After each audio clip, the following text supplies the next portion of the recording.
el ser humano a interrogarse por la muerte? La verdad es que no lo sabemos exactamente. La arqueología nos ha dado un par de pistas. Por una parte, en la época del Paleolítico, allá hace 100.000 años, tenemos casos como el Neandertal de Atapuerca, que podría haber sido el primer homínido en practicar ceremonias mortuorias. Y una ceremonia mortuoria nos hace pensar. Es decir, si se hace una ceremonia, y eso se ve por los vestigios que se puede encontrar, es porque ese homínido ya le estaba dando un sentido de trascendencia al difunto. Posteriormente, en el Neolítico, se han encontrado 2 pozos llenos de cráneos en Ofnet, Baviera, ricamente decorados con ofrendas y herramientas, lo cual también nos hace pensar. Y es que el hecho de que todos los cráneos estén orientados hacia el oeste elimina cualquier duda sobre el significado de ese lugar. Y es que el hecho de que el hombre prehistórico ritualizara estos entierros indicaba el respeto que tenía hacia la dignidad de la persona, llamémosla persona. Por eso el cadáver, ofrendas, decoraciones son un indicio de que de algún modo practicaba ya algún tipo de espiritualidad o cuanto menos tenía cierto sentido de la trascendencia. Argumento, por cierto, contrario a las hipótesis materialistas del siglo XIX que negaban toda religiosidad del hombre de la prehistoria. Ahora bien, lamentablemente, los restos arqueológicos no nos permiten deducir el sentido exacto que estos primeros seres humanos daban a la muerte. Existen teorías, eso sí, algunas basadas en el chamanismo, por ejemplo la de los antropólogos Klotz y Lewis Williams. Otras en el simbolismo, muy interesantes, plasmado en las cavernas. Bueno, son todas más o menos lógicas, pero no pasan de ser eso, unas hipótesis que probablemente nunca nos lleve a tener la tesis perfectamente confrontada. Y es esta necesidad de dar respuestas ante el fenómeno de la muerte la que hace que, por ejemplo, surjan las religiones. Según Mircea Eliade, en su libro Tratado de Historia de las Religiones, existen 2 grandes ideas, que son contrarias entre sí, una a la otra, pero que han vertebrado, según él, todas las religiones.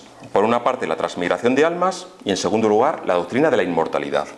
Y además es curioso porque podemos ver una cierta evolución muy interesante. Comenzamos en Mesopotamia, parafraseando el título del libro de Samuel Noah Kramer, Todo empieza en Sumer, que, bueno, pues parece que en esta zona no creían en la inmortalidad ni del cuerpo ni del alma. La muerte es vista como algo negativo. Se realizaban las actividades pensando que no había más vida después de la muerte. Como mucho, la vida humana se asocia a los ciclos de la naturaleza. Sencillamente pasan y ya está.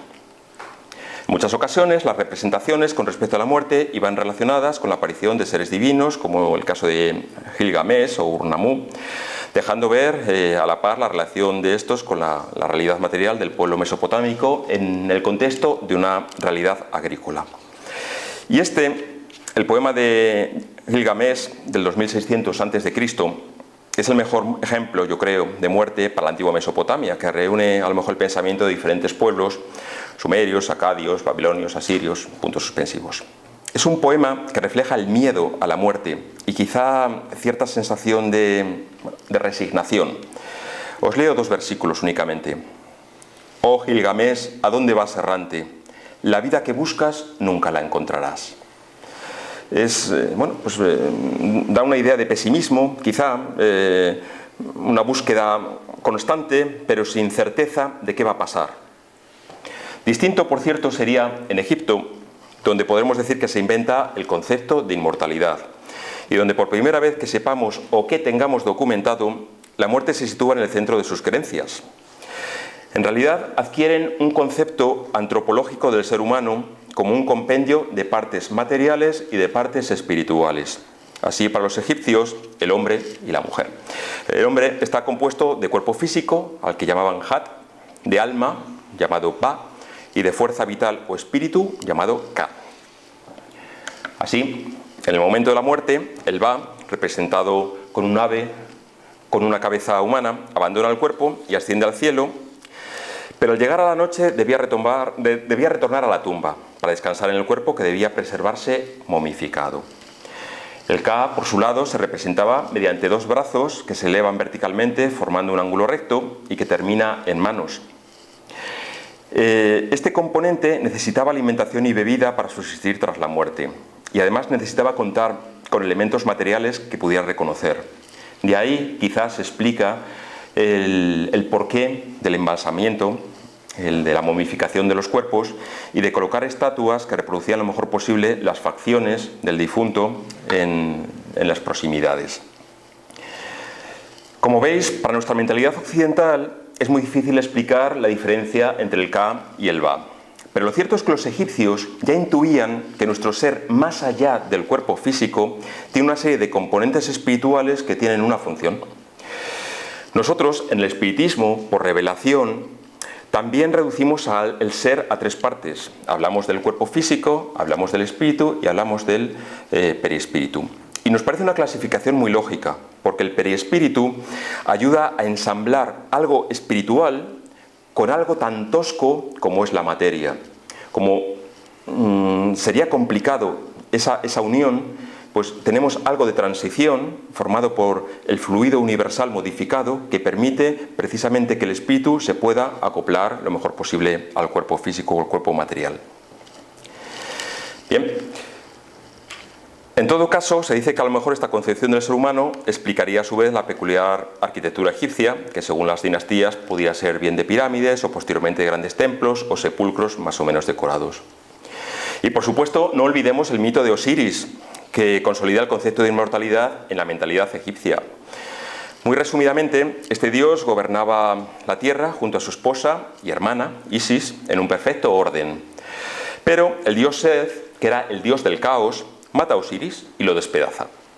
Es ahí donde empieza el jubileo de su esposa Isis, que va buscando los trozos y con ayuda de otras deidades lo recompone. Bueno, se dice que encuentra todos los trozos menos el falo, que lo tiene que recomponer con barro, etc. Pero bueno, hay ya diferentes versiones y tampoco vamos a discutir ahora sobre eso.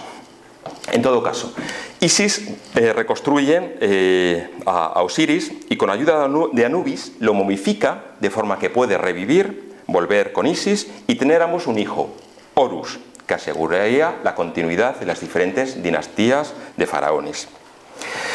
El antropólogo escocés James Fraser en 1906 dijo que Osiris, al igual que otros dioses que mueren y resucitan a lo largo del antiguo Oriente Próximo, comenzó con una personificación de la vegetación, la muerte y resurrección que se basaba en la muerte y posterior rebrote anual de las plantas. El ciclo de la vida, en definitiva, que los egipcios tenían muy presentes también con el crecimiento anual del Nilo, que permitía vivificar la zona para la plantación y obtener posteriormente las cosechas. Quizá del hecho de observar la naturaleza pudieron llegar a ese concepto de los ciclos que también aplicaron al ser humano. Nos preguntamos si el mito de Osiris ha influido en religiones posteriores como el cristianismo. La verdad es que es una hipótesis muy jugosa equiparar a Isis, la madre, con la Virgen María, a Horus con el niño Jesús, e incluso el mito de Osiris con el dios que muere y que después resucita triunfante, prefiguración quizá del Cristo. No voy a tocar ese tema porque me saldría mucho de esta conferencia, pero es una tesis que muchos investigadores actuales sostienen.